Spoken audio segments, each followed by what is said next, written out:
Hey guys, welcome back to Strength Hacks Coaching. So going over the fourth installment in my Q&A series. I do my Q&As a little different than other people. I just do one question at a time. That way I have enough time to give a detailed response and I can really do justice to the question. So if you have anything that you'd like me to cover or just spew my thoughts about, you can drop a comment down below, ask a question, and I'll get back to you as soon as I can on it. So this one comes from Matt Bogg, and he was just wondering how I program my overhead press, what things led me to get to my recent 200-pound PR. And it's actually pretty simple. So before we get started with that, just a little backstory. I was stalled out in the 185 range on my overhead press for a little over a year, and I was doing the overhead press, and that's about it. No variations at all, so it's no wonder why I stalled. Basically, once I started push pressing, I saw Basto strongman push pressing, and I decided I've never really specialized in push press before, or even trained it for more than one session in a row. So I decided to add it into my program every dynamic effort day. I started with 145 for 3 reps. I left a couple reps in the tank just to get my feet wet. And that was in mid-May, so it wasn't even that long ago. It's only the end of August right now. So I added reps, sometimes I added load, and I did that slowly and steadily each week. And right now my best lifts are 185 for 3. Also I've hit 177.5 for 5 reps on the push press. So I've come a long way since I started with the movement in mid-May. So I do about 1 to 2 sets per week. I'm not doing tons of volume on it just because of all the other bench specific work that I do. And it's funny because my bench actually has been around the same even though my overhead press has increased so much. So it just goes to show that, at least for me, the overhead press really has no carryover to my bench press. And then there's a second movement that I also contribute to my recent success in my overhead press strength. That's going to be the close grip overhead press. I was playing around one day while I was overhead pressing, and I decided to move my grip in and stop at the chin. So basically, when I grip the bar, I put imagine the smooth part and the knurling is right here. I got 2 fingers in from that. So, it's a pretty close grip, probably about like right here. And that way when I'm pressing, it stops at my chin. I really can't go any lower just because of how my anatomy is set up in that position. And when I started practicing the close grip overhead press, my best was 115 pounds for 9 reps, and that was in mid-April.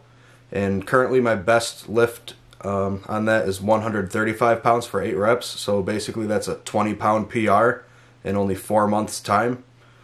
And considering that's a self-limiting variation, and the fact that it's at a high rep range, it's 8-9 reps, that's a pretty substantial rep range. It takes longer to progress in those rep ranges, so it only makes sense that I hit a 15-pound PR on the overhead press.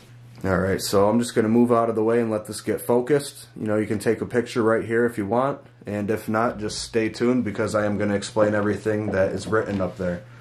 So first of all, when you're trying to increase your overhead press, I'd say this knowledge is really for intermediate lifters. If you're a novice, just stick to your 5x5 until you have to start running conjugate.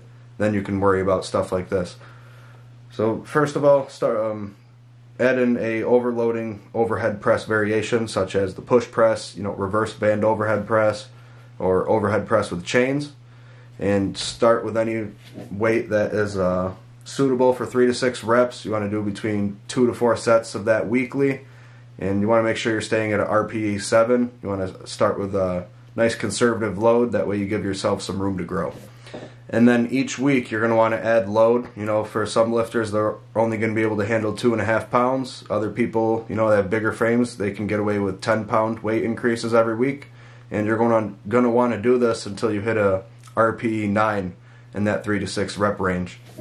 Once you're hitting that for RPE 9, you're pretty close to your limit, and that's when I would move to the more conservative progression method, and that's going to be adding reps and then adding load.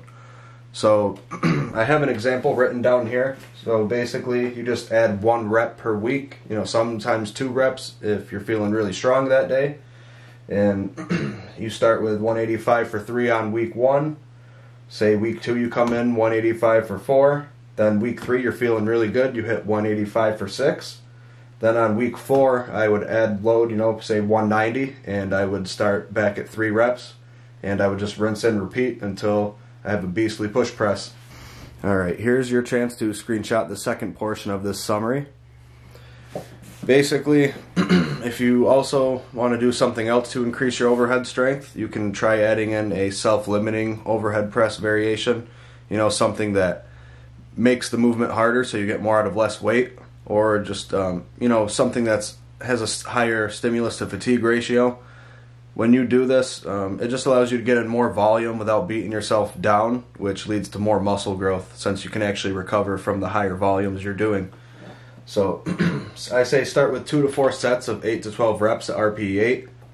Then just add 1 to 2 reps per week, 2 if you're feeling really good, 1 if you want to make a conservative leap. And then once you hit 12 reps, you just add a little bit of load, between 2.5 to 5 pounds. You don't really want to go with 10-pound weight jumps on something like this because you're going to hit a wall really fast. This isn't the push press where you're using a lot of muscles. These high stimulus to fatigue ratio movements, they're very focused, so you can't make insane weight jumps like you would on the push press. But basically, week 1 would be 135 for 8, week 2, 135 for 9. You come in feeling good. So week 3 you hit 135 for 11. On week 4 you'd hit 135 for 12, and then you just add 5 pounds up to 140, and you only hit 8 reps on week 5.